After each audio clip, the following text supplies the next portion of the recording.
"Get lost, you whore!" The words hit the room like a gunshot. Then his hand swung and knocked her tray straight to the floor. 140 Marines went dead silent. Every single man in that mess hall expected her to cry, to flinch, to run. She didn't. She just looked at him. Calm, cold, like she'd already decided he wasn't worth the effort. Nobody in that room knew who she really was. Not even her commanding officer. But they were about to find out. If this story moves you, subscribe, hit that bell, and drop your city in the comments. Let's see how far this goes. The mess hall at Camp Lejeune was never a quiet place at lunchtime. It wasn't supposed to be. 1,200 square feet of stainless steel trays, plastic chairs, scraping linoleum. Voices layered over voices. It was the sound of a machine at rest briefly. Men and women who spent their mornings getting screamed at running in boots, cleaning weapons they'd already cleaned twice now, finally sitting down to eat government chicken and powdered mashed potatoes that tasted like regret. Nobody paid much attention when Petty Officer Riley Vance walked in. That was the point. She was 31 now, though most people would have guessed late 20s. Her frame was lean, not gym lean, but the kind of lean that comes from months in places where food is a logistical problem, not a pleasure.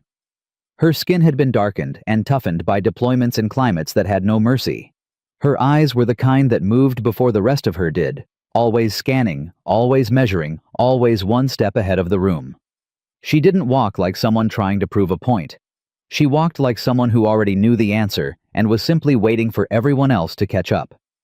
She picked up a tray, slid it down the line, took the chicken, took the potatoes, grabbed a carton of milk, the kind in the small wax box that every military kid recognizes from the age of 6, and turned toward the tables. That's when she saw him. Keller Briggs wasn't a hard man to spot. He was the kind of man who took up space on purpose, broad-shouldered, loud-laughing, always positioned at the center of whatever table he sat at like it was his personal throne. He'd been at Lejeune for 3 years and had somehow managed to stay exactly where he started rank-wise, which said something about a man who talked as much as he did about moving up. He was holding court with 4 other Marines. Donovan Price, 2 others Riley didn't know by name. She didn't need to know their names. She'd seen the type before. 12 times. In 12 different countries. Men who performed their strength for each other like it was the only currency that mattered. She wasn't going to sit near them. She had no reason to. But Keller had already seen her. And Keller had a problem with Petty Officer Riley Vance that went back exactly 17 days to the morning she'd been assigned to their unit for a joint training evaluation, and had, without making a single comment or expression, outscored every man at the table on the navigation assessment. He'd told himself it was a fluke, a mistake, something off with the scoring. But it hadn't been. And it had been eating at him ever since. "Hey!" His voice cut across 3 tables. Several heads turned. "Hey, Vance!" Riley didn't stop walking. She was looking for an open seat near the far wall somewhere she could put her back to something solid and eat in peace. "I'm talking to you." She found her seat, set down her tray, pulled out the chair. "Yo." His voice was louder now, performing. She could hear the grin in it, the kind that isn't really a grin, but an invitation to a fight. "What's your deal? You too good to say hello now." One of his friends laughed. Just a small sound, but it was enough. Riley sat down, opened her milk carton. "Hey, I'm talking to you, bitch." The room didn't go silent all at once. It was more like a wave, the tables closest first, then the ones further back, as people caught the tone of his voice and stopped mid-sentence, mid-chew, mid-breath. 140 people, and for about 4 full seconds, the only sound was the distant hum of the kitchen ventilation fans. Keller stood up. He walked toward her table with his tray still in hand, and everything about his posture said he'd already decided how this was going to go. He'd done this before, not necessarily to women, but to anyone who'd had the audacity to outperform him quietly. He didn't know how to handle quiet competence. It made him feel something he had no language for, and the only way he knew how to resolve that feeling was to make the other person small. "You think you're something special," he said, stopping directly behind her left shoulder. "Walking around here like you got nothing to prove, you know what you are. You're a liability. You're a box they had to check. And everyone here knows it." Riley set her fork down. Not because she was upset, but because she was deciding something. There was a moment, and the men who'd served in real combat zones would have recognized it if they'd known what to look for, where her eyes moved just slightly to the left. Not at Keller. Past him. Calculating exit routes. Threat level. Crowd response. She'd done this calculation so many times in so many rooms that it happened the way breathing happened, without effort, without thought, without drama. Keller wasn't a threat. Not a real one. He was noise. She picked her fork back up, and that's when he did it. He swung his arm, a shoulder check disguised as carelessness, the kind that says, "I barely noticed you were there," and the tray went. Chicken, potatoes, the small wax milk carton. All of it hit the floor in a clatter that every single person in that room heard. And then silence. Real silence. The kind that fills a room like water fills a container, into every corner, every crack, every held breath. Riley stood. She stood slowly, deliberately. The way you stand when you're not in a hurry because you don't need to be. She looked at the food on the floor. She looked at Keller's face, not with anger, not with fear, not with the tears he'd perhaps expected, or the rage he'd maybe hoped for. She looked at him the way a woman looks at something she has already categorized and set aside. Then she walked out. Not fast. Not slow. She walked out of the mess hall the same way she'd walked in, like she'd already made every decision she needed to make, and none of them involved him. The door swung shut behind her. Keller stood there for a moment, and the silence stretched. Then Donovan laughed, awkward and too loud. "Guess she didn't have much to say." Keller grinned, sat back down, picked up his fork like nothing had happened. "Never do," he said, but something was wrong with the room. He could feel it. The laughter from his table was there, but the rest of the hall hadn't quite come back. People were eating again, sure, but the conversations were quieter. And 2 tables over, a man named Gunnery Sergeant Colton Reeves hadn't laughed at all. Reeves was 53 years old. He had the kind of face that had been everywhere and remembered everything. He'd done 2 tours in Fallujah, one in Ramadi, a classified rotation he never talked about that had left a scar along his left forearm that he also never talked about. He had 19 years in, and he had seen men like Keller Briggs come and go like weather, loud and certain, and eventually humbled by something they didn't see coming. He had also, some years back, been on a training operation in a classified location he was not permitted to name, where a woman younger than Riley, quieter even, had pulled a man out of a burning vehicle under active fire, while 2 male operators were still figuring out their approach angle. He had never forgotten her name, and he had recognized something in Riley Vance from the first day she'd walked into this unit that made the hair on the back of his neck stand up in a way that had nothing to do with fear and everything to do with respect. He watched the door where Riley had exited. Then he looked at Keller, and he made a decision of his own. Riley didn't go back to the barracks. She walked to the east edge of the base where the jogging trail ran alongside the tree line, and there was enough distance from everything that you could hear yourself think. She stood at the edge of the trail and looked out at the tree line for a long moment. Not dramatically, not with visible emotion, just standing the way you stand when you need your body to catch up with your mind. Her shoulder ached where he'd hit her. She acknowledged it the way she acknowledged most physical things, as information, not complaint. She'd had worse. She'd had much, much worse. She'd been in a compound in Helmand Province where the temperature had dropped to 15 degrees, and she'd gone 31 hours without sleep, running a network exploitation operation so sensitive that even her handler hadn't known all the details. She'd been in a port city in Yemen where a meet had gone sideways, and she'd had to walk calmly through a crowd of armed men to a secondary extraction point because running would have gotten her killed. A shoulder check from a loudmouth at a base mess hall was not a trauma. It was barely an inconvenience. But it was familiar. That was the thing about being a woman in this world. The specific, particular world of special operations, intelligence, high-risk operations in places the public didn't think about. It wasn't the danger that wore you down. It was the familiarity. The way you could travel to the other side of the world and do things that would make hardened men lose sleep, and then come home and stand in a mess hall and have someone treat you like you were furniture. Riley closed her eyes for exactly 5 seconds. Then she opened them and started running. She didn't know about the phone call yet.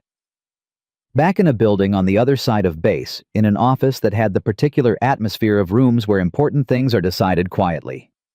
Lieutenant Commander James Thorne had just answered a call on a number that most people didn't have. Thorne was retired technically, 58 years old, silver-haired, the kind of physically fit that looks effortless because it's been maintained so long, it's just a fact of the body. He'd been SEAL teams for 22 years.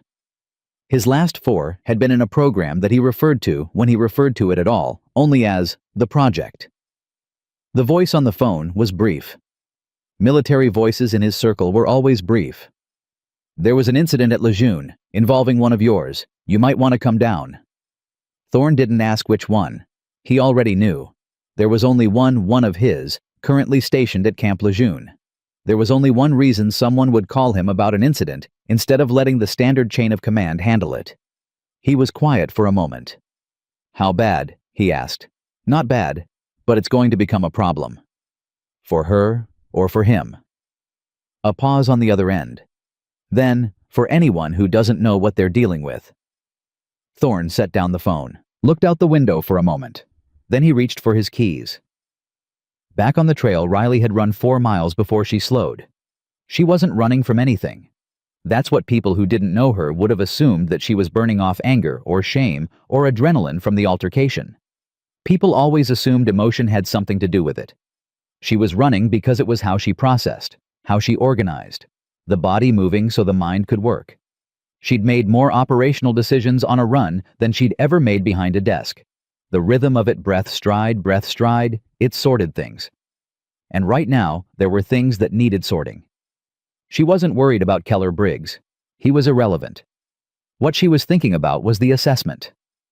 3 days from now, Captain Ashford had called a joint field evaluation, physical tactical decision-making under stress. The entire company. And Riley had been asked to participate not only as a subject, but as an evaluator. She knew what that meant. She knew that meant someone in the command chain was watching. Someone was looking for something. And she had learned over a long career in spaces where very few people knew her real name or her real role, that when someone started watching, it was never casual. Something was being decided. She just didn't know yet what the question was.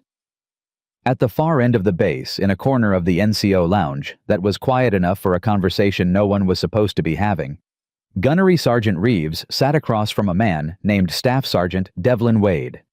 Wade was younger than Reeves by 16 years. Sharper in the technical sense, communications background, good mind for systems, the kind of Marine who read after lights out because he was curious rather than anxious. He'd noticed Riley on day 1 the same way Reeves had, because some people had the quality of being unmistakably present without being loud about it. "You know who she is," Reeves said. Wade kept his voice low. "I know what she is. Petty officer, Navy, cryptologic background, assigned here for evaluation purposes." "That's what the paperwork says." Wade looked at him. Reeves leaned forward slightly. "You know what her hands looked like when Briggs knocked that tray?" Wade shook his head. "They didn't move," Reeves said.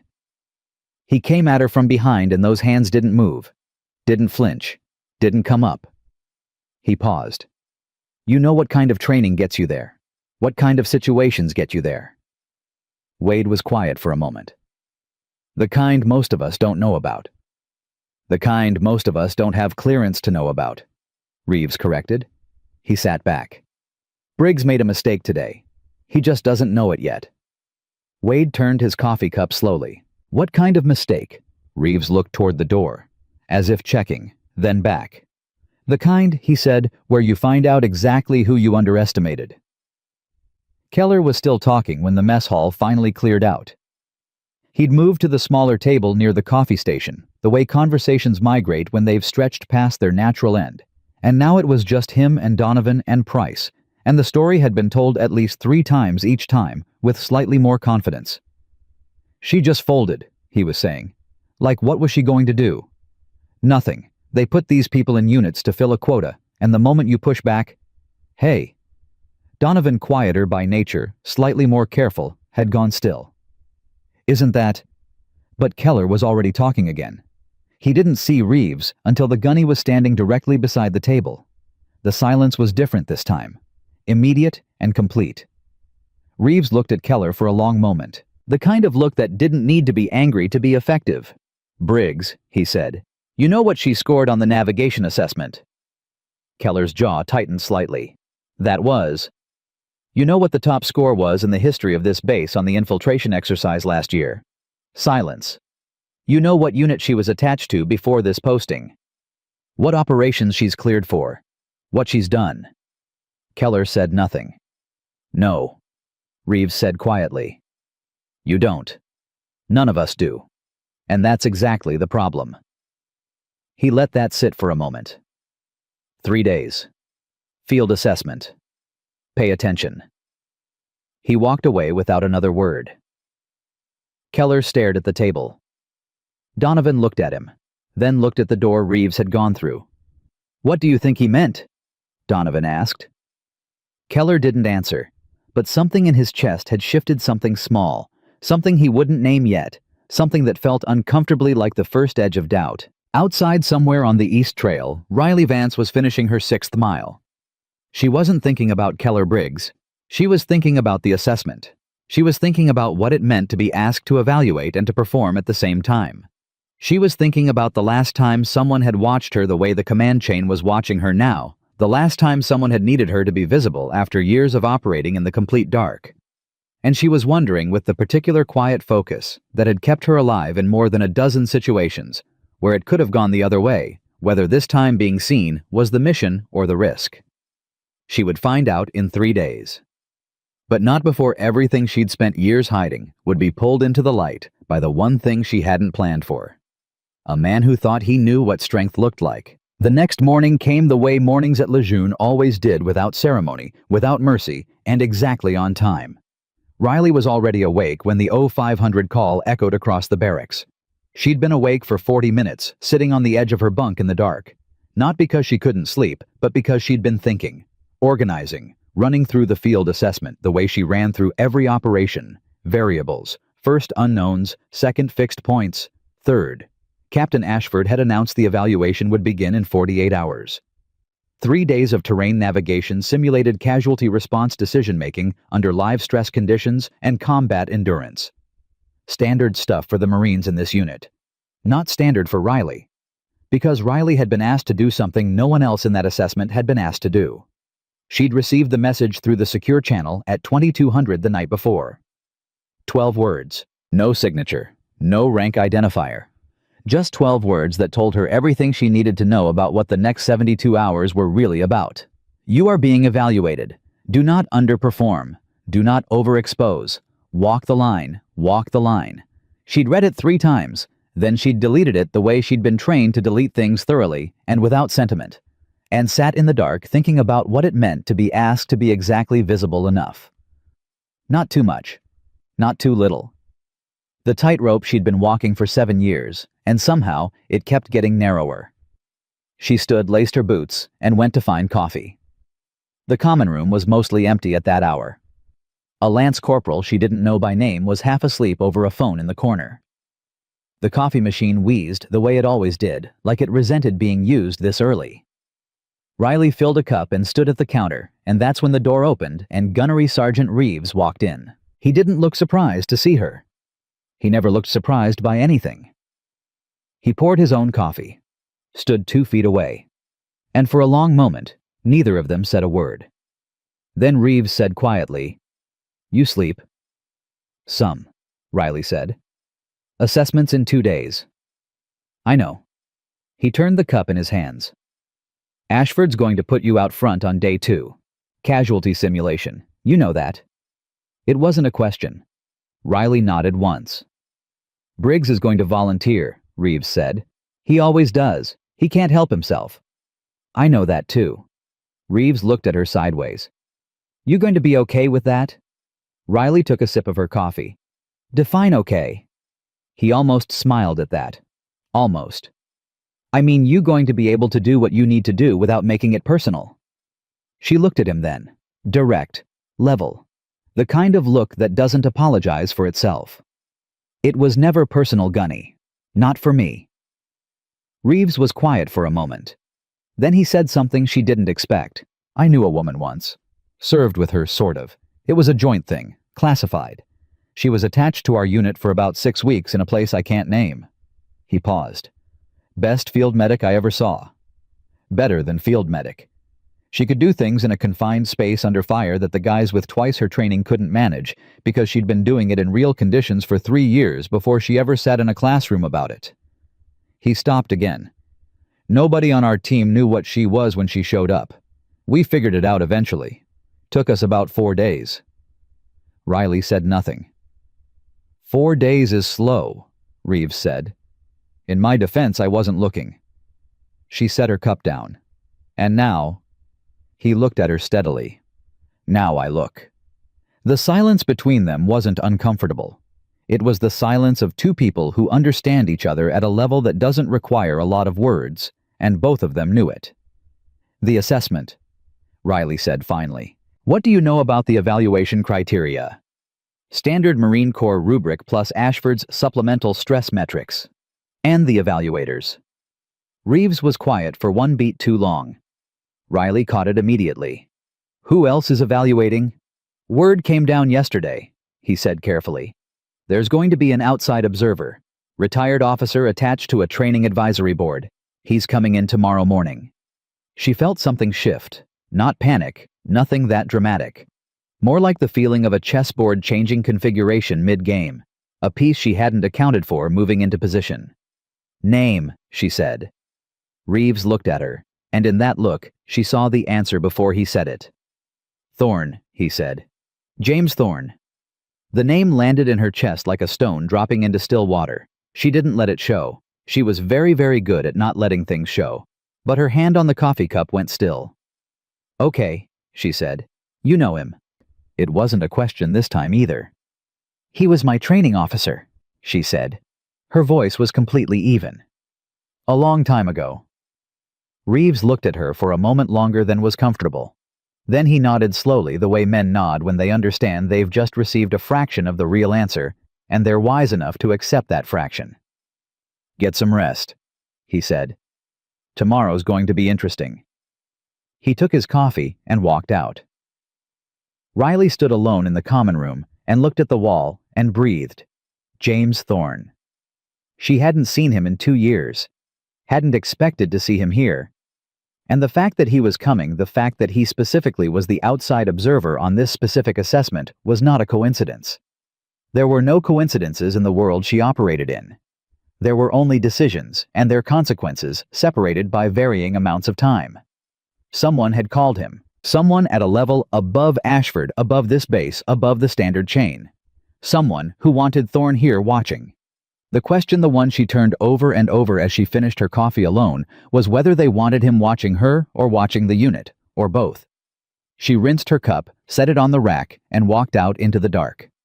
45 minutes later, across the base in the officers' transit quarters, James Thorne sat at a small desk, with a file open in front of him, and a cup of coffee he hadn't touched yet at his elbow. The file was thin. It looked thin on purpose. Thorne had spent enough years in rooms where information was managed to recognize the deliberate architecture of a curated document. Someone had decided what he needed to know and what he didn't, and they'd made those decisions carefully. But he'd known Riley Vance since she was 24 years old, and sitting across from him in a windowless room at a facility he still couldn't name in writing, and there were things about her that no file could contain and no document could adequately represent. She had been the most unusual candidate he'd ever evaluated. Not because of her scores, though her scores had been extraordinary. Not because of her physical capability, though that had been exceptional. But because of her stillness. Even at 24, she'd had a quality of internal stillness that Thorne had only encountered in people who'd been through something, some sustained defining experience that had burned away everything non-essential and left behind something refined and irreducible. He'd asked her once in their third session what had made her apply for the program. She'd looked at him for a moment. Then she'd said, I want to go places where being underestimated is an asset. He'd written it down. He still had it somewhere. He closed the file now and thought about the incident report. The mess hall, Briggs, the knocked tray. The way she'd walked out without a word. He recognized the move. He'd taught it to her in a sense, or rather he'd built the training environment where she'd learned it herself. De-escalation as a tactical choice rather than a concession. The understanding that engaging with noise wastes resources you need for signal. She'd made the right call, but someone in the command chain was nervous. That was why he was here. Not because Riley had done anything wrong, but because she was about to do something very visible, and people at certain levels got nervous when things they preferred to keep invisible started becoming visible. He picked up his coffee. It was cold.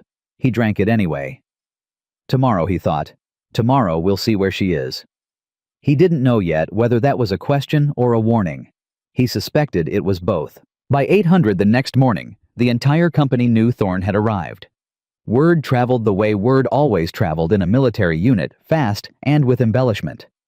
By the time it reached Keller Briggs in the motor pool, where he was doing vehicle maintenance with Donovan and Price, it had already accumulated several layers of speculation. "Retired SEAL," Donovan said. 20-plus years. They say he worked with the agency at some point. Price whistled low. "What's he doing here for the assessment?" "Nobody knows," Donovan said. Keller said nothing. His hands kept working on the engine component in front of him, but his jaw was set in the way it set when something was bothering him that he hadn't yet figured out how to dismiss. He hadn't been able to fully dismiss yesterday. He'd tried. He'd told the story 3 more times in the evening, to different people with increasing confidence, and each time, he'd felt the gap between the words and the reality underneath them getting slightly wider. Reeves's voice in the lounge. "You don't know what she's done. What did Reeves know?" What did a retired SEAL officer consulting on a training evaluation have to do with a petty officer who'd been attached to their unit for a joint assessment? "Hey." He looked up at Donovan. "The Vance woman. You know anything about her background? Like actual background?" Donovan shrugged. "Navy. Cryptologic tech, right? That's what the file says." "Yeah, but Reeves, he said something yesterday about not knowing what she's done." "Reeves says a lot of things." "He doesn't, though," Keller said. "That's the thing. Reeves almost never says anything." He set down the component. "Think about it. He walked into that lounge specifically to say that. He didn't have to do that." Donovan was quiet for a moment. "You think there's something to it?" Price said. Keller looked across the motor pool at nothing in particular. The doubt from yesterday hadn't left. It had just gotten quieter the way things get quiet when they settle deeper in. "I think," he said slowly, "tomorrow's going to tell us something." He picked up the component again and went back to work. But his hands weren't quite steady. The afternoon went fast. Riley spent 3 hours in the briefing room going over the assessment parameters with Lieutenant Garza, who was coordinating logistics. She asked precise questions. She listened to the answers with complete attention. Garza, who had heard about the mess hall incident and come into the meeting with a certain wariness, found himself disarmed within the first 20 minutes by the simple quality of her focus. She wasn't performing competence. She just was competent the way oxygen is present, without announcement, without drama, and absolutely necessary. "Casualty simulation on day 2, she said, reviewing the schedule. "Who's running the scenario design?" "Ashford's team," Garza said. "They're going with a confined space protocol. Simulated IED aftermath." Riley looked at the page. "What's the standard they're measuring against?" "Marine Corps Combat Casualty Care Manual. Tier 2. She nodded slowly, said nothing more about it. But Garza noticed later that she'd asked about Tier 2 specifically. Not Tier 1, not Tier 3. She'd gone straight to the one that covered confined space protocols with limited equipment, as if she already knew exactly what the scenario was going to look like. As if she'd been in it before. He didn't say anything about it to anyone, but he thought about it for the rest of the afternoon. At 1600, Riley was doing pull-ups in the far end of the gym, not aggressively, not performing, just moving when she heard the door and felt the atmospheric shift of someone entering who changed the temperature of a room. She didn't look down. She finished her set, dropped to the floor, turned around. James Thorne stood 10 feet away. He looked exactly the same as the last time she'd seen him. That was one of the things about Thorne. He seemed to exist outside of time's normal jurisdiction. Silver-haired, straight-backed, with the particular physical economy of a man who had never once in his adult life moved without purpose. He looked at her the way he'd always looked at her, like he was reading a document he'd already memorized, checking it for changes. "Riley," he said. "Commander," she said. James, he corrected. I've been retired long enough. She held his gaze. Old habits. He nodded once. Walk with me. They walked the perimeter of the gym slowly. Not side by side exactly, slightly offset the way people walk when they're being careful about what they're revealing through their body language. You know why I'm here, he said. I have a theory. Tell me. She was quiet for a moment. Someone at a level above this base wants to know if I can function in a visible role, after 7 years of invisible ones. She paused. And they want you to evaluate it because you know the baseline. Thorne was quiet for 3 full steps. Then, that's about right. And the incident yesterday, she said. That wasn't. I know what that was, he said. I read the report. I'm not here because of Briggs. He paused. But Briggs is going to be a variable in the assessment. You understand that? Yes. And you're going to have to make a choice at some point in the next 3 days about how much you show. She stopped walking. He stopped a half step later and turned to look at her. You told me once, she said, that the most dangerous thing in this work is when someone who underestimates you suddenly has reason to recalibrate. She held his gaze. You said the window between underestimation and recalibration is the most dangerous point of any operation. I remember saying that. Is that what this is? She asked. A controlled recalibration. Thorne looked at her for a long moment, and in that moment she saw something she hadn't expected. Not calculation, not strategy. Something closer to concern. It's more complicated than that, he said. It always is.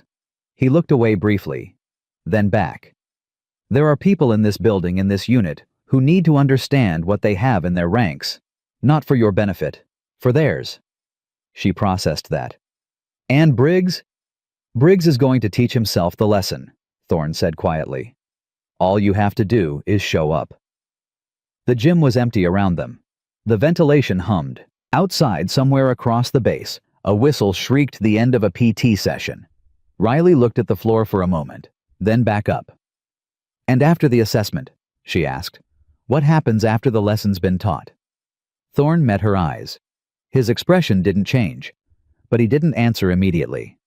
And in that pause, in the 2 seconds of silence before he finally said, let's get through the next 3 days first, Riley understood that the answer was something larger than this base, larger than this assessment, larger than Keller Briggs and his bruised ego and his borrowed bravado. Something had already been decided. She just didn't know yet what she'd agreed to. The morning of the assessment arrived without warning and without mercy, the way all things at Camp Lejeune arrived suddenly and with full expectation that you were already ready. Captain Ashford stood at the front of the briefing room at 0600 with the particular energy of a man who had been awake since 4 and intended for everyone else to feel the weight of that fact. He was a compact, precise officer in his mid-40s, the kind of man who communicated authority not through volume, but through the specific quality of his silence. When Ashford stopped talking, people listened harder, not less. 3 days, he said. Terrain navigation stress decision protocol, casualty simulation, and endurance evaluation. You will be scored individually and as a unit. There is an outside evaluator present. He didn't introduce Thorne by name. He didn't need to.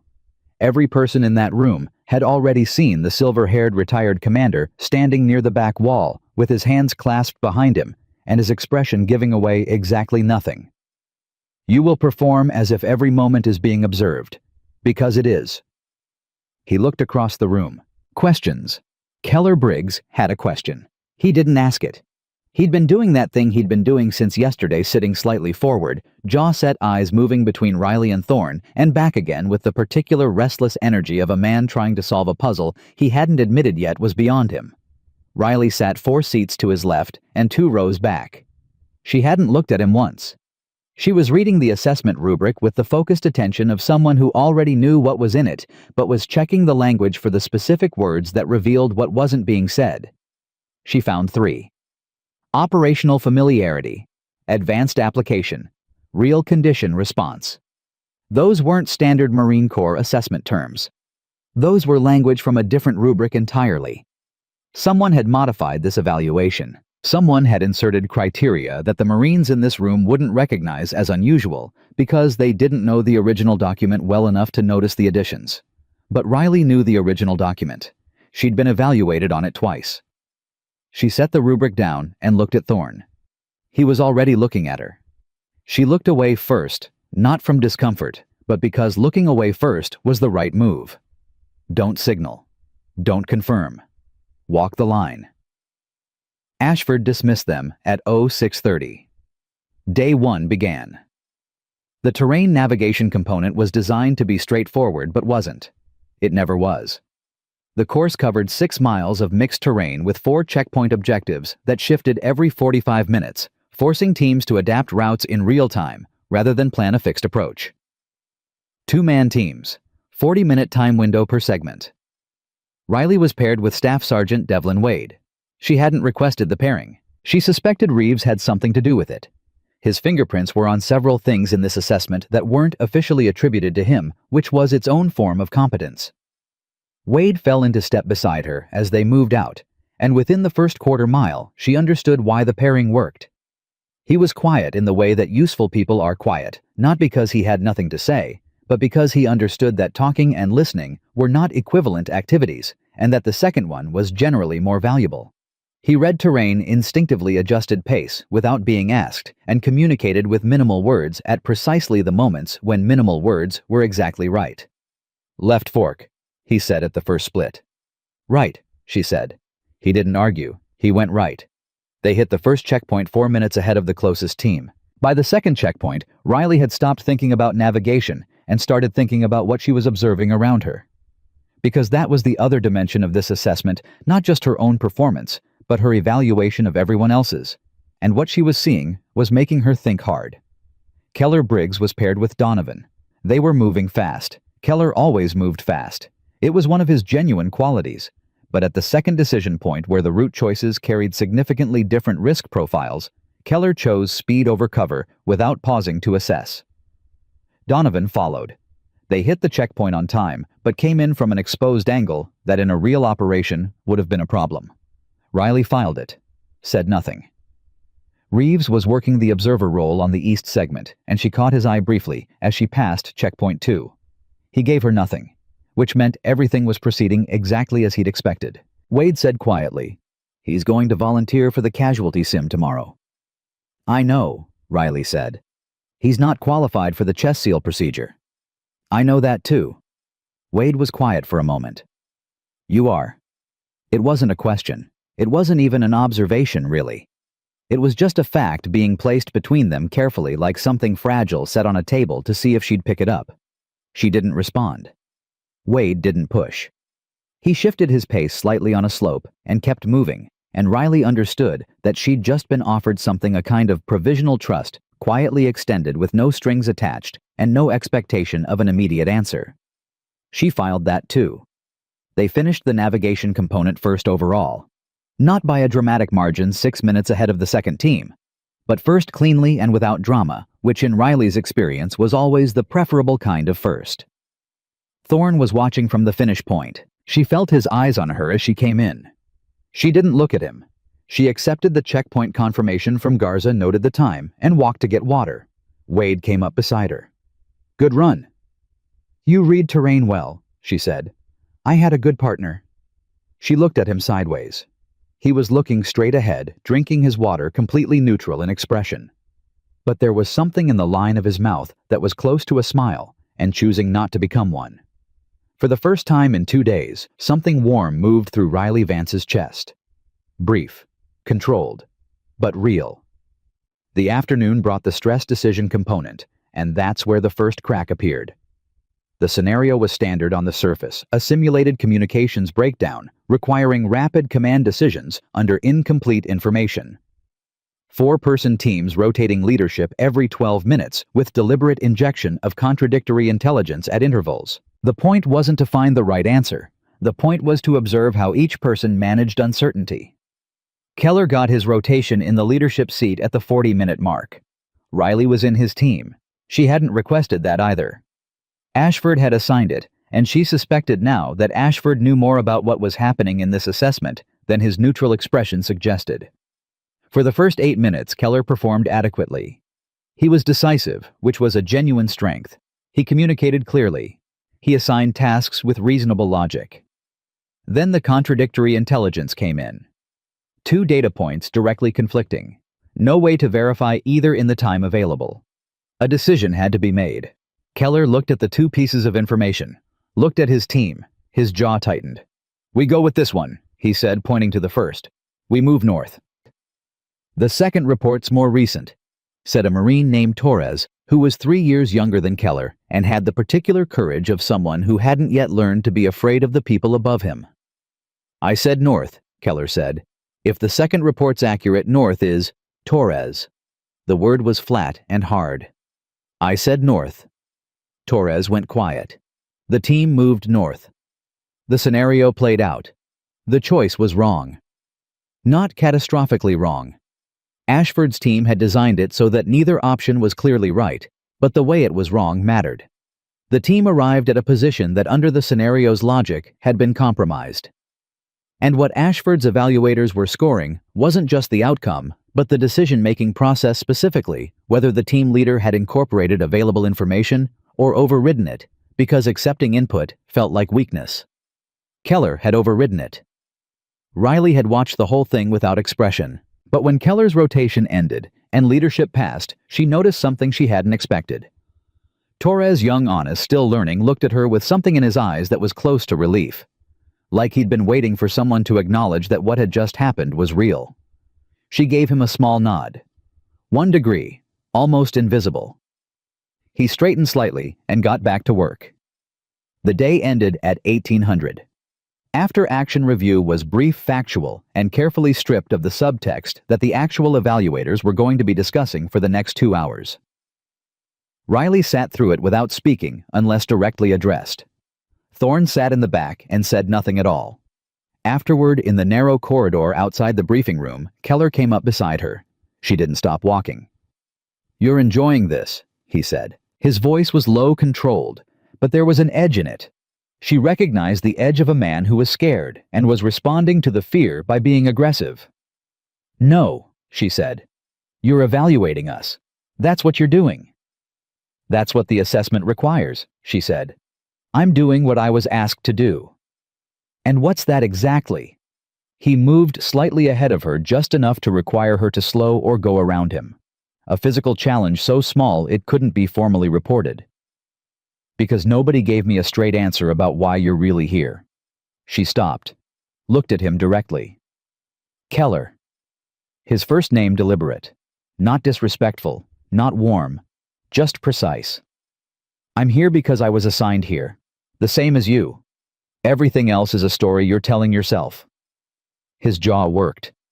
"Reeves thinks you're some kind of—" "What Reeves thinks," she said, "is Reeves's business." She walked around him and kept going. She heard him behind her, a short exhale, the sound of controlled frustration looking for a container. She didn't look back. She rounded the corner and let the corridor do its work, absorbing the distance between them, and she breathed out slowly and kept her hands open at her sides. Tomorrow was the casualty simulation. Tomorrow was the day the line between what she was officially and what she actually was would become almost impossible to maintain. She needed to be ready. She needed to sleep. She did neither for a long time. At 200, Reeves found her in the common room again. Same chair, different cup of coffee that she wasn't drinking. He sat down across from her without asking. "Keller confronted you," he said. "News travels fast. Torres told me." He paused. Not because he was reporting, because he was worried. She looked up at that. "About what?" "About tomorrow." Reeves leaned forward slightly. "He knows something's going to happen. He doesn't know what, but he's smart enough to feel the shape of it." He paused. "So am I." She was quiet. "The casualty sim," he said. Ashford built a confined space scenario, non-standard. He got input from an external source on the design. He held her gaze. The kind of scenario that tests for knowledge that's not in the standard manual. There it was. She'd suspected. Now she knew. "Who designed it?" she asked. Reeves said nothing, which was itself an answer. Thorne, she thought. Thorne designed the scenario, or contributed to it. He'd built a test around what she knew, what she'd actually done, so that when she performed it, the performance would be undeniable. Not just good, specifically demonstrably real. "He's giving you the stage," Reeves said quietly. "Or he's exposing me," she said. "Maybe both." Reeves looked at his hands for a moment. "Here's what I need you to understand, Riley. The men in this unit, not all of them, but most of them, they're good men. Keller included underneath the noise. They've just never had a framework for what you represent. They don't have the language for it because they've never encountered it." He looked up. "Tomorrow they get the framework, whether they're ready for it or not." She absorbed that. "And Keller?" she asked. "Keller's going to volunteer for the lead role on the casualty sim. He's going to perform poorly, not because he's not capable in general, but because this specific scenario is built around a knowledge set he doesn't have, and at the critical moment, he's going to need help. And I'm going to help him," she said. "Yes. Not to humiliate him." "No," Reeves said. "To show him what it looks like when the person next to you is actually better than you at a specific thing, and that's not a threat, it's a resource." He paused. "That's a lesson some men spend their whole careers learning. Some never do." Riley looked at the wall for a long moment. "Gunny," she said finally. "What happens after this assessment?" Reeves met her eyes. "Thorne's been in a meeting with Ashford since 1900, he said. 3 hours. I don't know what they're deciding, but I know it's about you." He paused. "I know there's something bigger than this base involved." She looked at him. "The Ghost program," she said.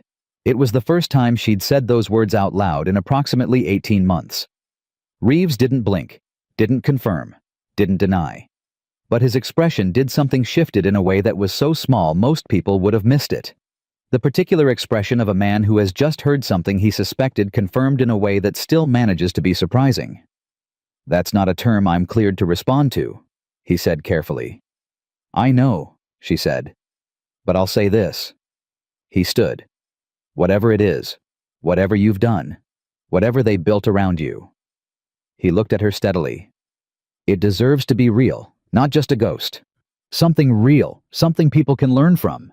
He pushed in his chair. "Get some sleep this time." He walked out. Riley sat alone for a long moment. The Ghost program. She hadn't intended to say it. It had come out the way things come out at 0-200 when your defenses have been running at full capacity for too many consecutive hours, not as a mistake, but as a truth that was tired of being held. She'd spent 7 years as a ghost. 7 years in the dark in the in-between places, doing things that saved people whose names she'd never know in operations she could never describe. She'd been excellent at it. She'd been built for it, or had built herself for it. The distinction had blurred so long ago she couldn't find the seam anymore. But Reeves had said something that was lodging itself in her chest and refusing to be filed away neatly. "It deserves to be real." She thought about Torres straightening when she nodded at him. 17 years old in a 30-year-old body, still learning, still willing. She thought about Wade on the trail, choosing right over left without argument, because she'd said so, and he'd decided she'd earned the trust. She thought about the 12 words on the secure channel. Walk the line. She'd been walking the line for 7 years. Maybe she thought the line had moved. The next morning came gray and fast. The casualty simulation began at 0900. 24 Marines and 1 petty officer in a confined exercise structure, built to simulate the aftermath of a close-quarters explosive event, tight spaces, limited light, 2 simulated casualties with specific injuries, a 6-minute window to perform life-saving interventions before the scenario called the outcome. Keller volunteered immediately. Ashford looked at him for exactly 1 second and said, "Briggs, lead element, Vance support." Support. She almost smiled at the word. Support was what you called someone when you needed the room to understand who was really doing what without announcing it at the start. Keller moved into the structure with confidence. Donovan was behind him. Riley entered third behind Wade, and immediately her eyes adjusted and her mind organized the space with the particular efficiency of someone who had done this. Actually done this, not in a simulation, more times than she could count. The first simulated casualty was straightforward. Keller handled it adequately. She said nothing. Let him work. The second casualty was the problem. The injury parameters called for a tension pneumothorax, a collapsed lung in a confined space in a position that required the operator to work from an awkward angle with non-dominant hand placement while maintaining airway management simultaneously. It was on paper a Tier 2 intervention. In practice, it was the kind of procedure that failed regularly, even with trained personnel, because it required a specific body mechanics solution that only made intuitive sense if you'd encountered it in a real confined space under actual pressure. Keller looked at the casualty, looked at the injury parameters on the tag. He knew what it was. He reached for the chest seal. And then he stopped. Because the angle was wrong, the space was wrong. Everything he'd learned in the classroom was present in his mind, and none of it was translating to his hands. He tried. He repositioned. He tried again. The simulation clock was running. 4 minutes left. 3.5. Briggs. Thorne's voice came from outside the structure, calm and flat. Clock. Keller's jaw tightened. He could feel the eyes of every person in that exercise structure on him. He could feel the exact moment where competence under normal conditions reveals its ceiling under real ones. His hands were shaking slightly. 3 minutes. Briggs. Thorne's voice again, not impatient, just present. A reminder that time was a physical fact. And then Riley moved. She didn't ask permission. She didn't announce herself. She simply moved from her position to Keller's left side, went to her knee in the confined space, in a way that shouldn't have fit, but did, because she knew exactly how to make her body occupy the geometry of a tight space, and she said quietly directly to him, not to the room. Left hand on the airway. Move your right knee back 6 inches. Keller looked at her. Now, she said. Same quiet voice, not commanding, not condescending, just precise. He moved, and she placed the chest seal in the exact position with a technique that had no name in the standard manual because it had been developed not in a classroom but in a building in Helmand Province at 3 in the morning when a man was dying and the angle was impossible, and she'd had 45 seconds to solve a problem that wasn't supposed to have a solution. The seal set, proper position, airway maintained. The simulation clock hit 0. Scenario complete. The exercise structure went completely silent. Not the uncomfortable silence of failure, the different kind. The silence that fills a space when something true and unexpected has occurred, and the room hasn't yet figured out how to classify it. Riley sat back on her heels, looked at the casualty tag, looked at her work. Then she looked at Keller. He was looking at her hands, not at her face, at her hands. At the position they'd held, the angle, the precision of what he'd just watched happen, in a space where he'd had everything he'd been trained with and still hadn't been able to solve it. Something was moving across his face, not embarrassment. Something deeper and harder to name. "Where did you learn that?" he said. His voice was low. The performance was gone from it completely. There was nothing left in it but the actual question. Riley stood. "Does it matter?" He looked up at her. And for the first time since she'd arrived at Camp Lejeune, Keller Briggs looked at Riley Vance without the armor on, without the volume, without the crowd, without the borrowed confidence.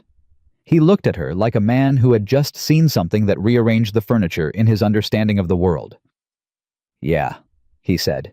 "It matters." She held his gaze for a moment. Then she said, "It matters because you want to be good at this. I can see that. Underneath everything else, you actually want to be good at it." She paused.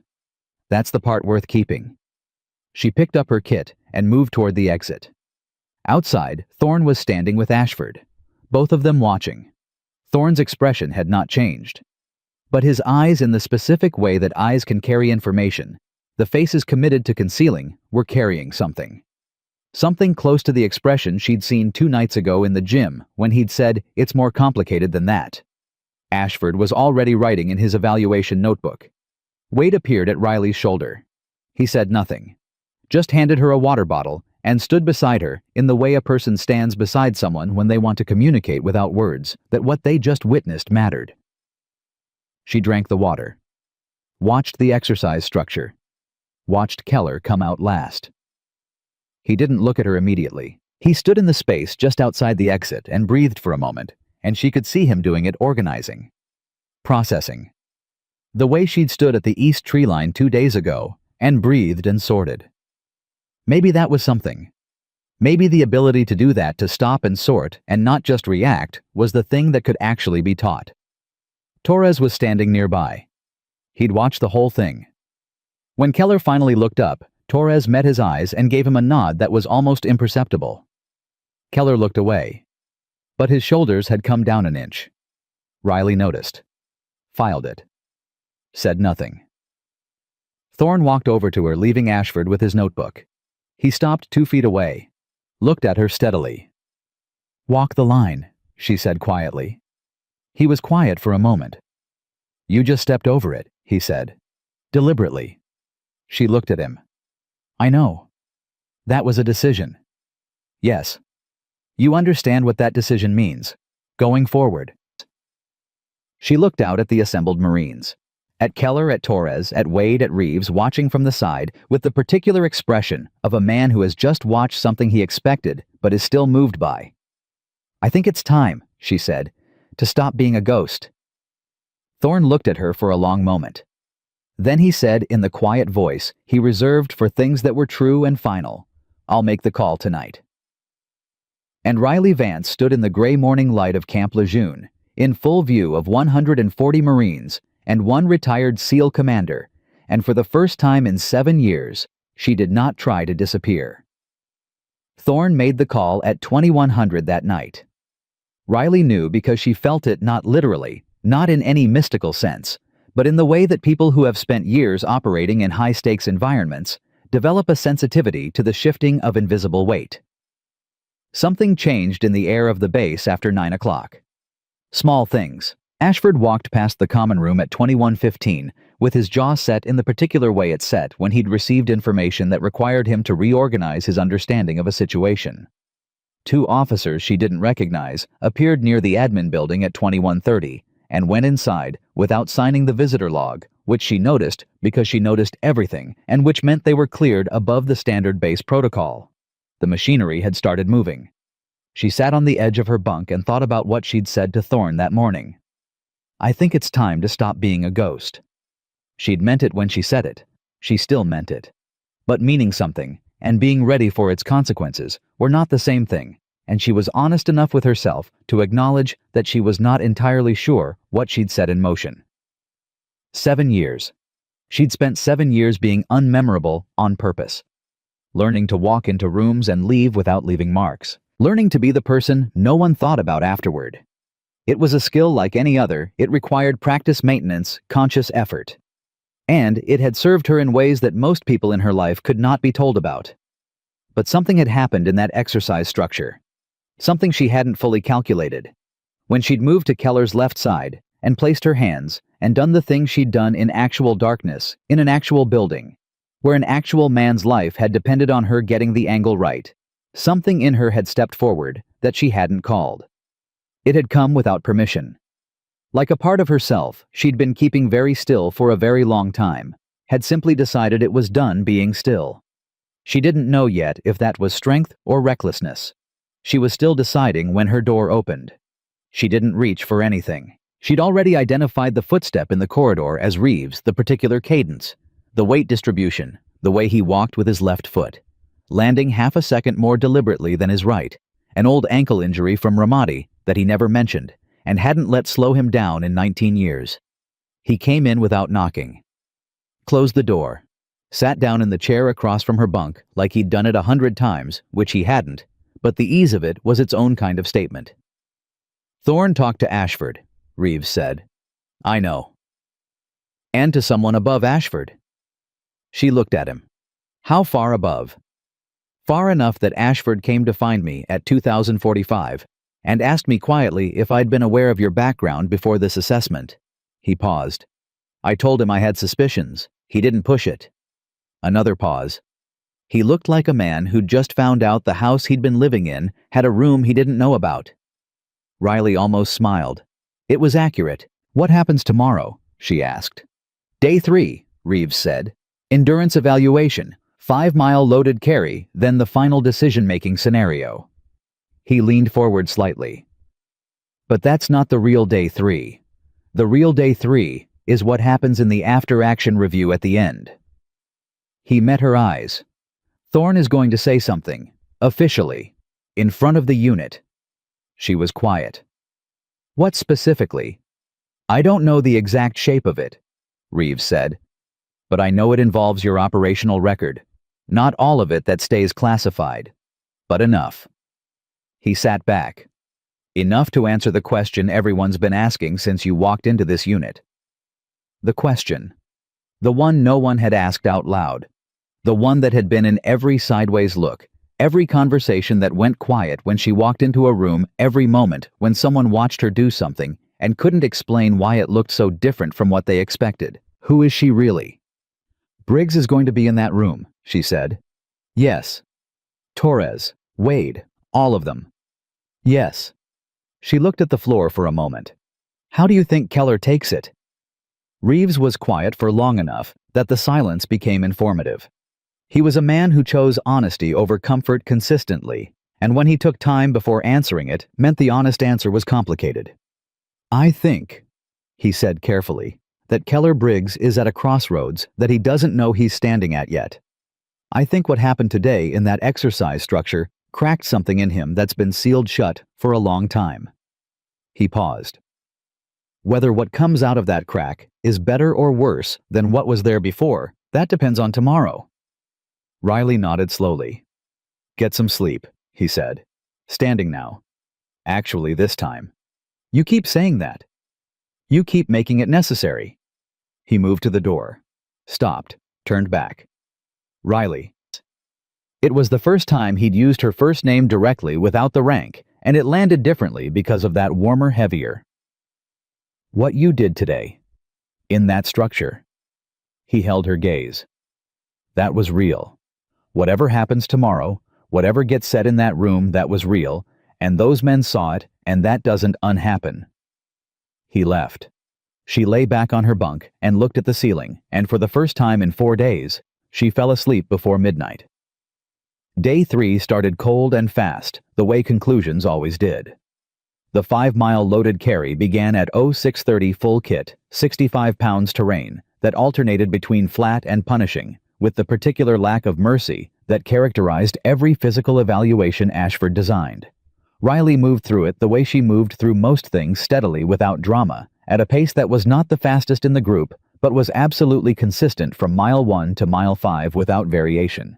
Keller ran hard early. Mile 2, he was near the front. Mile 3, he was still there. Mile 4, he began to fade, not dramatically, not enough to fail, but enough that the men who'd been watching him over the last 2 days could see the gap between his performance and his self-image beginning to show at the edges. Riley came in 4th overall. Wade was 3rd. A Marine named Chen, who was 23 and had the kind of engine that only 23-year-olds have access to, was first by a margin that impressed everyone. Keller was 8th. He didn't look at the board when the times went up. He took his water and stood apart from the group and breathed in the controlled way of someone managing something privately. Riley watched him from 20 feet away. Watched him work through it. Watched his hands open and close once at his sides, the physical expression of an internal argument happening in real time. Then he looked up. And he looked directly at her.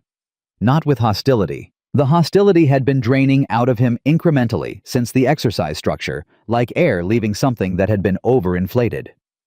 What was in his eyes now was harder to name, but she recognized it. She'd seen it before in debrief rooms in the faces of men who'd been through something that rearranged them and were still standing in the moment, right after not yet sure who they were on the other side of it. She held his gaze for a moment. Then she looked away. Not dismissively, just giving him the space of not being watched while he processed. Torres appeared at her elbow. What happens at the after action? She looked at him. He was asking directly which she respected. No performance, no positioning. Just the honest question of someone who was paying attention and wanted to understand. Honest answer, she said. Yes. I'm not entirely sure, she said. But I think today, this afternoon, things are going to be clearer than they've been. Torres was quiet for a moment. About you. About a lot of things. He nodded slowly, then said in the careful voice of someone choosing their words with real care. Whatever it is what you did yesterday, that chest seal. I've been in training for 3 years and I've never seen anything like that. The angle, the speed, He stopped, started again. That wasn't a classroom, was it? It wasn't a question. No, she said. It wasn't. He absorbed that. How many times? She looked at him. How many times what? How many times have you actually done it? For real? She held his gaze for a long moment. Enough, she said, that it stopped feeling different from the simulation. Torres looked at her for another second. Then he looked at the ground. And she could see something happening in him, a recalibration the same kind she'd watched in Keller, but quieter, deeper, more fundamental. The kind that happened in young people who were still open enough to let new information actually change them, rather than bouncing off the armor that older people built. Okay, he said quietly, almost to himself, like he was agreeing to something. She left him to it and went to find Thorne. He was standing near the administration building, coffee in hand, phone in the other, finishing a call as she walked up. He ended it. Looked at her. After action is at 1400, he said. I know. Are you ready? She looked at him steadily. Are you going to tell me what you're going to say? Some of it, he said. The rest you'll hear when everyone else does. She didn't push. She'd learned years ago that Thorne operated on a principle she'd come to respect, even when it frustrated her. He gave you exactly as much information as he decided you needed, not a word less and not a word more, and the calibration was always more accurate than it felt like it was going to be. The ghost program, she said. How much of it? Enough, he said. The same word she'd used with Torres 20 minutes ago, and she recognized it coming back at her. The operational specifics stay classified. The existence of the program, the nature of your role, the scope of what you've done. He paused. The men in this unit deserve to understand what they're working alongside. They've been operating with incomplete information and making incorrect assessments based on that incompleteness. Keller made more than an incorrect assessment, she said. Yes, Thorne said. He did. His voice didn't change.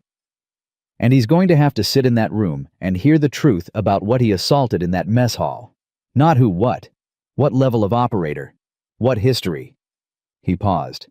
That's going to be a hard 4 minutes for him.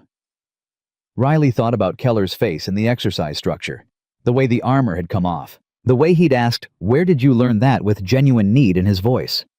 Don't destroy him, she said. Thorne looked at her. He's more than what he showed on day 1, she said. What happened in the structure, there's something there worth keeping, like I told him. She held Thorne's gaze. Say what needs to be said. But leave him somewhere he can actually stand up from. Thorne was quiet for a moment. You're defending the man who knocked your tray on the floor and called you a bitch in front of 140 people, he said. I'm defending the man he could be, she said, which is different. Something moved in Thorne's expression. Brief and deep, the way deep water moves, visible only at the surface for a moment, and then gone. I taught you that, he said quietly. Yes, she said. You did. He looked at her for another moment. Then he nodded once. 1,400. The hours between the loaded carry and the after-action review were the longest Riley had experienced in recent memory, which was notable given that she had experienced some genuinely long hours in her career. She spent most of them sitting with Wade in a corner of the common room, not talking much, which was the right kind of company for that particular kind of waiting. Wade had a quality she'd identified in the first hour of knowing him, and had been confirmed every day since he understood the difference between filling silence and respecting it. At 1300, Keller walked into the common room.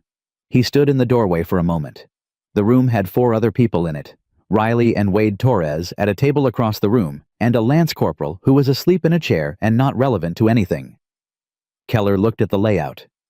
Then he walked toward Riley and Wade. He sat down across from them. Not with the territorial confidence he'd carried for the first 2 days, just sat down, like a man who'd made a decision about something and was following through before he could think himself out of it. Wade looked at him, then at Riley, then at the wall. Choosing invisibility, the way competent people choose it quietly and without drama. Keller looked at Riley. Yesterday, he said. In the structure. He stopped. Started again. I've been thinking about it since last night and I can't. He stopped again. His jaw worked. I can't figure out how you knew exactly what to do. In that specific space, in that specific position. He paused. And I know the answer is that you've done it before. For real. She said nothing.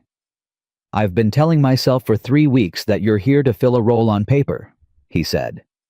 His voice was low and even and completely stripped of performance. I've been telling myself that because I don't know. Because it was easier than the alternative. He stopped. The alternative being that you're better than me at things I've been building my whole identity around being good at. The room was very quiet. Briggs, she started. I assaulted you, he said. The word landed hard. He'd chosen it deliberately, not hit, not bumped, not the softer language men use to minimize physical contact with women. Assaulted. In front of 140 people, I called you a name. I knocked your food on the floor. He looked at the table. And you walked out like I wasn't worth your time, which I wasn't. Riley was quiet for a moment. You were scared, she said. People do terrible things when they're scared and don't have the language for it. He looked up. That doesn't make it okay, she said immediately. It doesn't change what happened, but it's true. She held his gaze. And I think you know that fear was the actual problem. Not me. His throat moved. Yeah, he said. Low. Yeah, I know that. Then that's what you work on, she said. That's the actual training. He was quiet for a long moment, long enough that Torres across the room had stopped pretending not to listen and was simply listening. I'm sorry, Keller said. For the mess hall, for everything after it. Riley looked at him. She'd heard apologies before. She'd heard the performative kind, the ones that were really requests for forgiveness framed as apologies, designed to make the apologizer feel better rather than to genuinely reckon with what they'd done. She'd heard the coerced kind officers standing in front of units saying words that had been required of them by a process eyes somewhere else. This was neither.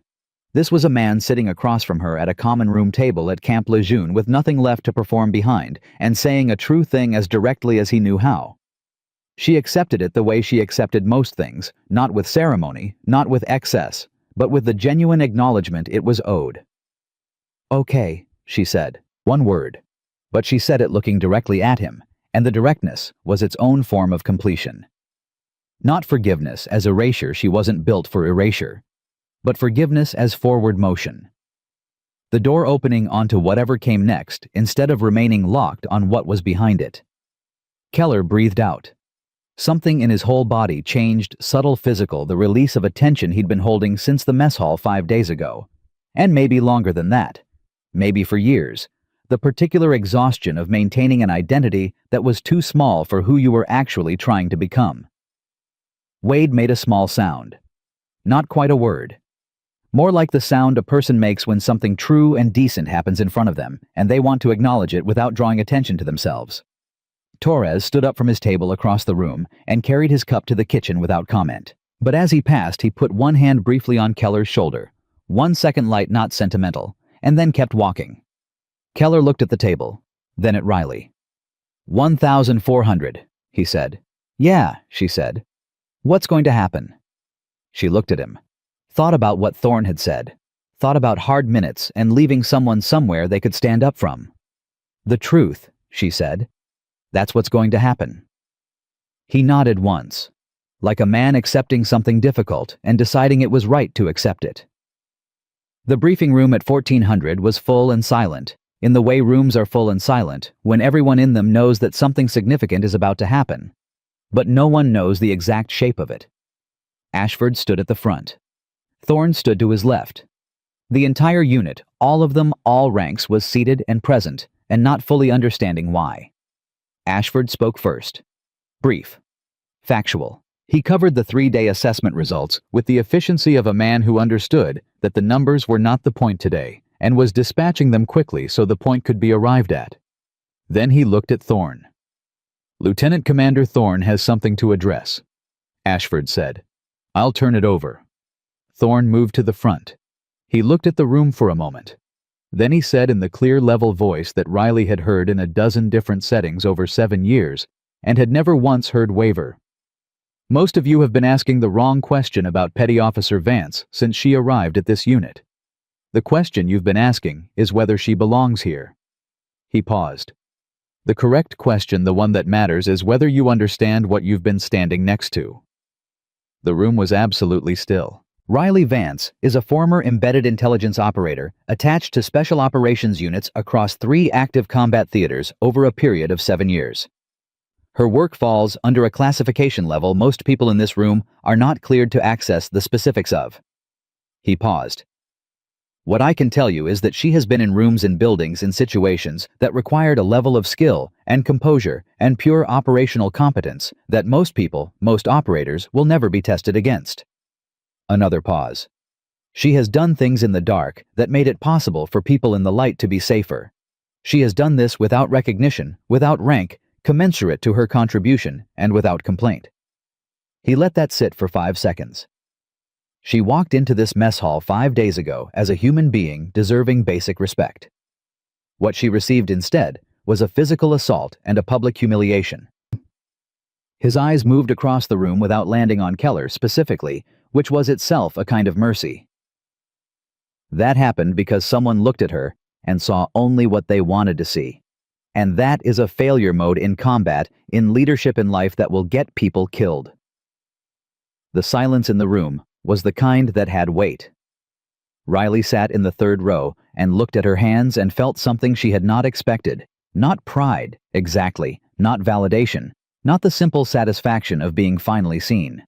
Something more complicated, something that felt like grief and gratitude at the same time, which she suspected was what it felt like when you'd been carrying something alone for so long that having someone else hold part of it for even a moment changed the weight of everything. She did not cry. She was not going to cry. But she breathed slowly through her nose and felt the back of her throat tighten and acknowledged the feeling without apologizing to herself for having it. Thorne continued. "She is being offered a new role," he said. "Not in the field, at Quantico.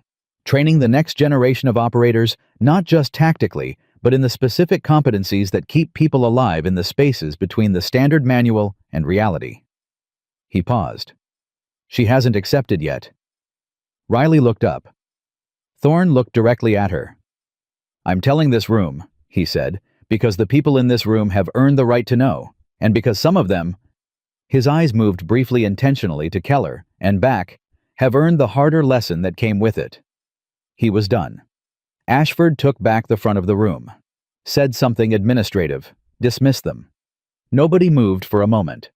Then the room began to breathe again, in the particular staggered way that rooms breathe when they've been holding something and are letting it go.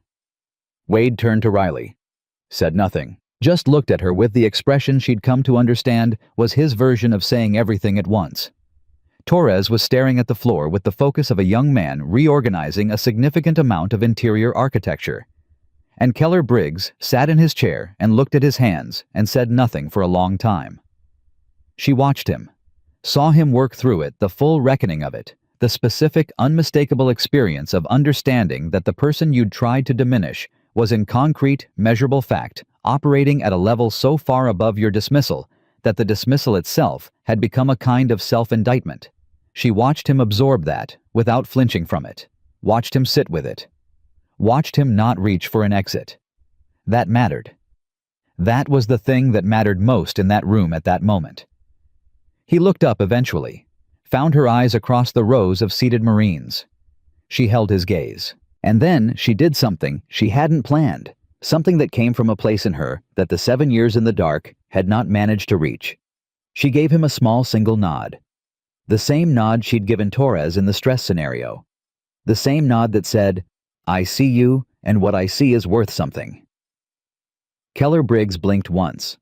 And then quietly, in a room full of Marines who were all pretending not to watch him, he nodded back. Outside in the corridor, Thorne fell into step beside Riley as she walked. "You didn't tell me you hadn't accepted the Quantico offer," she said. "You didn't ask. You told the whole unit before you told me. I needed you to hear it in a room where walking away from it was harder," he said simply. "Old coaching technique." She looked at him sideways. "That's manipulative." "Yes," he agreed. "Did it work?" She walked for 3 steps. Then, "I'll think about it." "You'll accept it," he said. "You decided in that exercise structure, and you know it."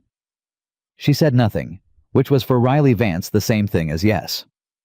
She said, "I'll think about it" to Thorne in that corridor, and she meant it the way people mean things they've already decided as a courtesy to the process of deciding a small ritual of deliberation that the actual answer had already rendered unnecessary.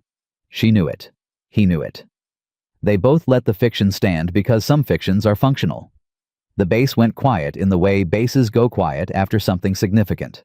Not peacefully, not comfortably, but with the particular charged stillness of a place where a lot of people are thinking very hard and trying not to show it. Riley walked back to her quarters with the steady pace of someone who needed to be alone with something. And for the first hour after the briefing, she sat on her bunk and did nothing but breathe, and let the day be what it was without trying to manage it. Thorne had said her name out loud. In a room full of Marines, he'd said "ghost program" in the space between what he said and what he didn't say, and every person in that room who was paying attention, and at least half of them had been paying very close attention, had heard the shape of what wasn't being spoken even more clearly than the words that were. 7 years. She kept coming back to that number. Not with regret exactly. Regret was too simple a word for what she felt about those years, which had been real and necessary and done with her whole self. But with the particular awareness that comes when a long chapter ends, and you're standing in the white space between it and the next one, and the white space is disorienting precisely because it's not filled with anything yet. She'd been somebody defined by her invisibility for so long that being visible felt like wearing a coat that fit, but that she'd never worn before, right in every measurable way, and strange in the bone. Her phone buzzed. She looked at it. Unknown number, which in her world was not unusual, and carried its own taxonomy of possible meanings. She answered, "Vance." A woman's voice. Crisp, controlled, carrying the particular authority of someone who gave orders professionally, and had been doing so long enough that the authority had become structural, built into the voice itself. "This is Commander Elizabeth Slate. You don't know me." "I know the name," Riley said. And she did peripherally through the network of half-heard references and carefully omitted attributions that constituted the information economy of the world she'd operated in. Slate was a name that appeared in the negative spaces of briefings. The person who wasn't mentioned, but whose decisions were visible in their effects. "Good," Slate said. "Then this is faster. I'm at Lejeune. I've been here since this morning. I'm in Building 14, and I'd like you to come in the next 30 minutes. Riley looked at her watch. 16:23. "Is Thorne aware?" she asked. "Thorne is sitting across the table from me," Slate said. "He says to tell you it's not optional, but that you already know that." A beat of silence. 20 minutes, Riley said. She hung up, sat still for exactly 3 seconds, then stood, laced her boots, and walked out. Building 14 was administrative support on paper. In practice, it was the base's quiet room, the place where conversations happened that didn't generate paperwork. Riley had clocked it on her first day at Lejeune, and had noted it the way she noted everything without appearing to notice. She walked in at 16:41. Thorne was there.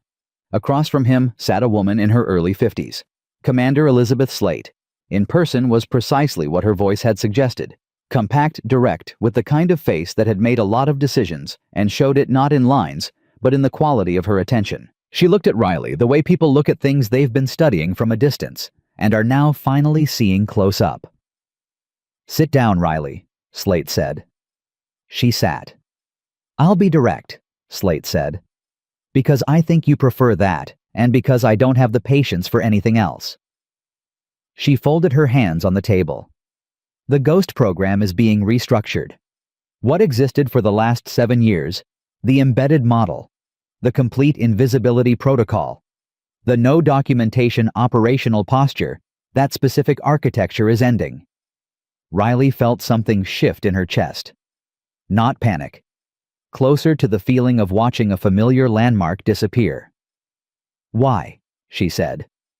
"Because it worked," Slate said with a kind of blunt precision that Riley recognized as the highest form of military compliment. It worked so well in so many contexts, with so many variables, that the people who funded it and protected it have decided it needs to scale. And things that scale cannot be invisible. She paused. The new model needs infrastructure, training, a body of knowledge that doesn't disappear when an operator rotates out or retires. She looked at Riley steadily. "You are the body of knowledge." The room was quiet. Riley looked at Thorne. "You knew this when you came here." "I knew the broad shape," he said. "The specifics developed over the last 48 hours. Meaning the assessment was a performance evaluation for this." "Partly," he said. "And partly it was exactly what it appeared to be, a genuine evaluation of a unit that needed recalibrating." He paused. "Both things were true. They often are." She looked back at Slate. "Quantico." "Quantico," Slate confirmed. "With a team, budget, actual resources, not a liaison role, a program. Your program built from your operational experience designed to develop the next generation of embedded operators." She held Riley's gaze. "Male and female. The landscape has changed. What you did can be taught partly. The instincts can't, but the techniques can. The frameworks can. The specific knowledge that lives in your hands right now because of what you've done." She paused. "That knowledge can be transmitted. But only by you." Riley sat very still. She thought about the chest seal in the confined space. She thought about the technique with no name in the standard manual. She thought about the 31 methods she carried in her body. Not in her memory, not abstractly, but physically, muscularly. The way a language you've spoken for years lives in your mouth, that she had developed or adapted or discovered in real conditions where the alternative to solving the problem had been someone dying. She thought about Torres, about the look on his face when she'd said enough times that it stopped feeling different from the simulation. The hunger in it. Not aggression, not competition, genuine hunger to understand, to be better, to carry more. She thought about all the Torreses she hadn't met yet. "What's the timeline?" she said. "You report to Quantico in 60 days, Slate said. "The first cohort begins 90 days after that." She paused. "The program is classified at a level that means you'll be able to tell people where you work, but not entirely what you do, which I understand is familiar territory." Almost a joke. Almost. "The difference," Riley said carefully, "is that this time people will know I exist." Slate looked at her. "Yes," she said. "This time people will know you exist." The weight of that, the specific irreducible weight of being acknowledged after years of deliberate erasure, was something Riley absorbed without expression. But it moved through her quietly and completely, the way water moves through stone. Slowly. Permanently.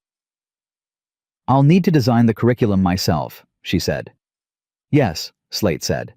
"Without interference from people who haven't been in the field." "Within reason," Slate said. "You'll have oversight, but the pedagogical decisions are yours." "And the people I select for the first cohort." "Within the approved pool," Slate said. "With final sign-off from my office, but your recommendations will carry significant weight." Riley nodded once. Processing. Organizing. The way she always organized variables first. Unknowns. Second, fixed points. Third. Then she said, "Torres, the Marine from this unit. He should be in the first cohort." Slate raised an eyebrow. "He's young." "He's ready," Riley said. "Or he will be. There's a difference between readiness now and readiness with investment, and he's the second kind." She paused. "I know the difference. I've been both." Slate looked at Thorne briefly. Something passed between them, a fraction of an exchange that had a longer history behind it than Riley was privy to. "I'll review his file," Slate said.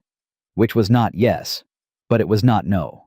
And in the architecture of these conversations, not no was its own form of forward motion. Riley looked at the table for a moment, then back up. "Commander Slate," she said. "Can I ask you something directly?" You just did, Slate said. Ask the second one. Why now? The program worked in the dark for 7 years. Why bring it into the light now? What changed? Slate was quiet for a moment. The quality of her silence was different from Thorn's silences, where Thorn went quiet because he was choosing words carefully. Slate went quiet because she was deciding how much truth to give.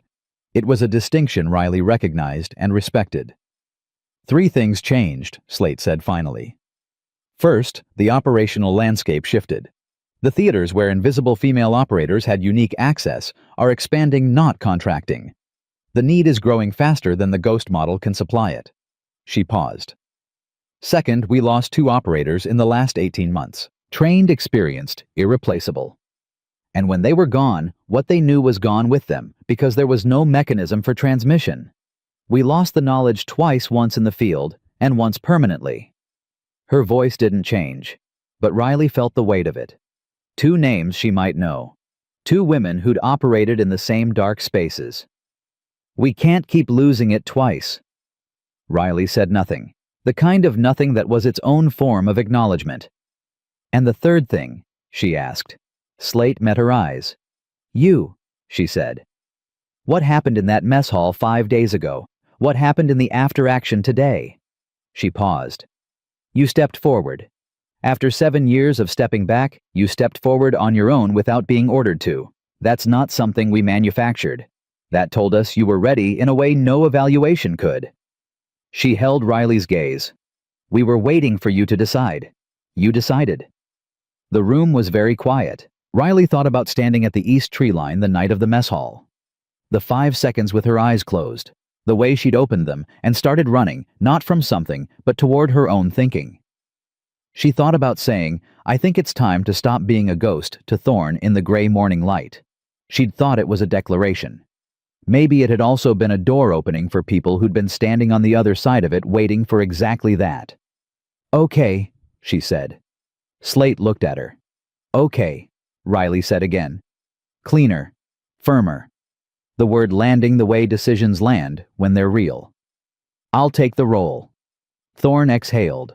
A very small sound, but she heard it. Slate nodded. 60 days. 60 days, Riley confirmed. She stood. They shook hands. Slate's grip was exactly what Riley had expected, direct, brief, complete. The handshake of a woman who had been underestimated a specific number of times and had long since stopped tracking the count because the counting had become irrelevant. Thorn walked her out. In the corridor, he said nothing for a moment. They walked side by side, the way they'd walked in the gym 3 nights ago, slightly offset, processing in parallel. 2 operators, Riley said quietly. Yes. Who? He was quiet for 2 steps. Morris and Callahan. You didn't know them personally. You would have. He paused. They were good. She absorbed that. Morris and Callahan. Names now instead of unnamed losses. She filed them not away but forward. Into the part of her mind that would carry them into the curriculum she was going to build.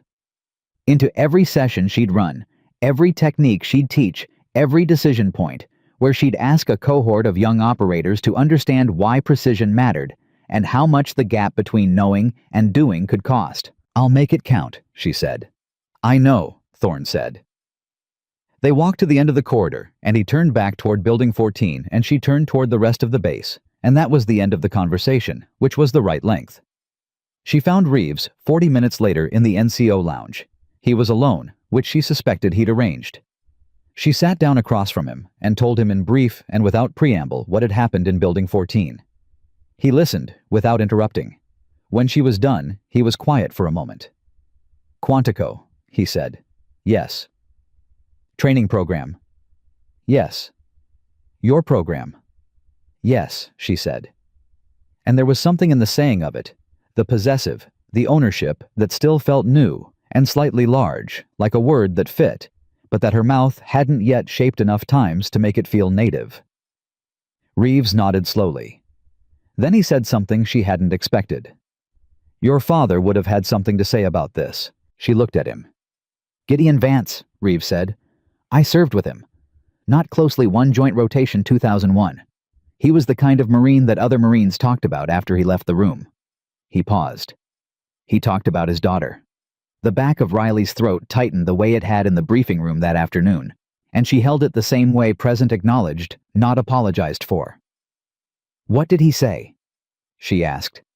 Her voice was even. Reeves looked at her. "He said she was going to do something nobody had done before. He didn't know what. He just said he could see it in her, the quality of her attention. The way she was never afraid of understanding things that were harder than she was." He paused. He said the military was going to either make her extraordinary or waste her entirely, and he was betting on extraordinary. Riley looked at the table. "He died before he could see it," she said. "Yes," Reeves said.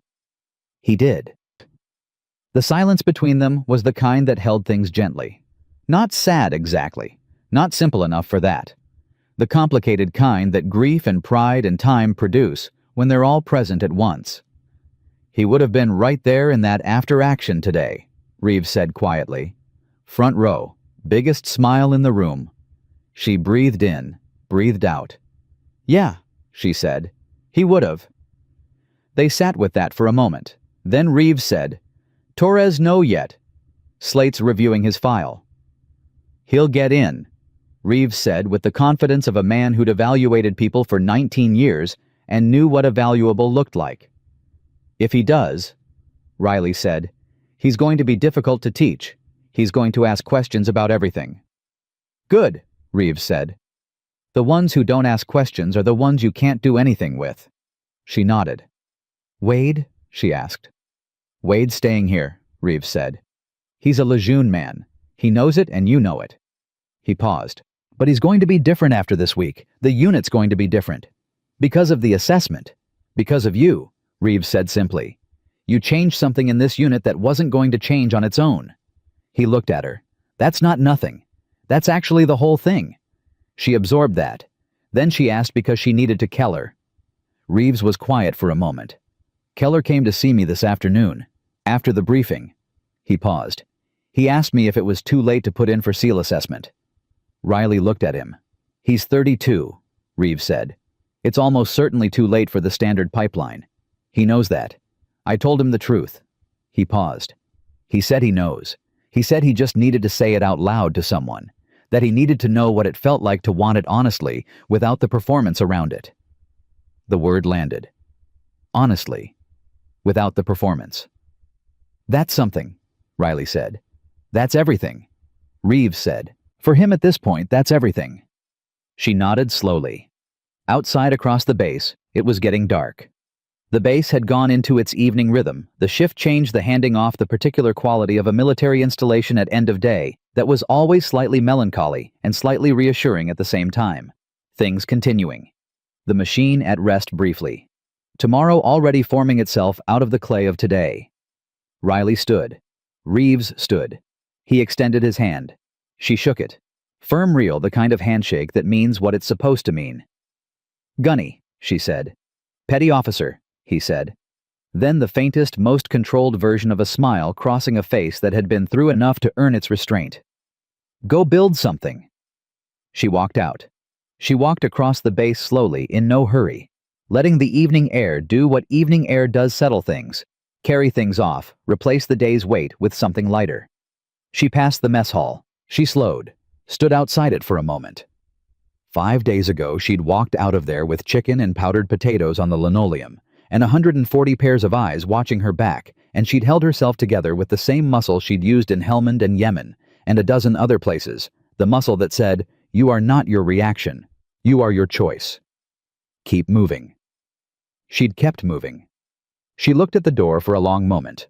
Then she kept moving. At 2200, she sat down with a yellow legal pad and a pen, and wrote in her own hand the first page of what would become the foundational curriculum for the program that would eventually be known only by its classification number and the particular reputation it built quietly over years, a reputation for producing operators of a specific, unmistakable quality. Calm under conditions that broke other people. Precise in spaces where precision seemed impossible. capable of the particular kind of courage that doesn't announce itself, that looks from the outside like nothing at all, and from the inside like everything you have. The first line she wrote was not a technique or a protocol or a training objective. It was a question. What do you do when the person next to you underestimates you completely, and your job is to save their life anyway? She looked at it. Read it twice. Tapped the pen against the pad once. Then she wrote the answer. Not the tactical answer, the real one. The one that came from 7 years of being the only person in the room who knew what the room actually was. The one that came from Helmand and Yemen, and a mess hall at Camp Lejeune, and an exercise structure at dawn, and a common room at 2 in the morning, and a handshake with a woman who'd said we were waiting for you to decide. She wrote for 2 hours without stopping. When she was done, she had 11 pages. The beginning of something real, something transmittable, something that would outlast her in the way that knowledge outlasts the people who carry it by moving forward into hands that were ready for it and had been waiting maybe for years without knowing exactly what they were waiting for. She capped the pen, set it down, looked at the 11 pages. Riley Vance had spent 7 years being a ghost invisible by design, effective in the dark, leaving no trace except in the lives of people who would never know her name. She was done being a ghost. She was going to be something the next generation of operators could find, could reach, could learn from a fixed point in the map of their training, real and permanent, and absolutely undeniably present. The ghost was gone. The teacher had arrived.